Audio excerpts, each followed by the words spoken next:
I don't know if I found the noise, but that thing was missing those bolts, and those bolts are in the bottom of the inspection plate. Not those ones, those ones. This was wrapped around the clutch fork, so it squished something together and it was gone. So I don't know.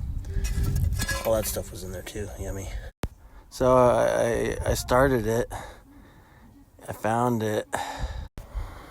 So that's supposed to be straight. Okay.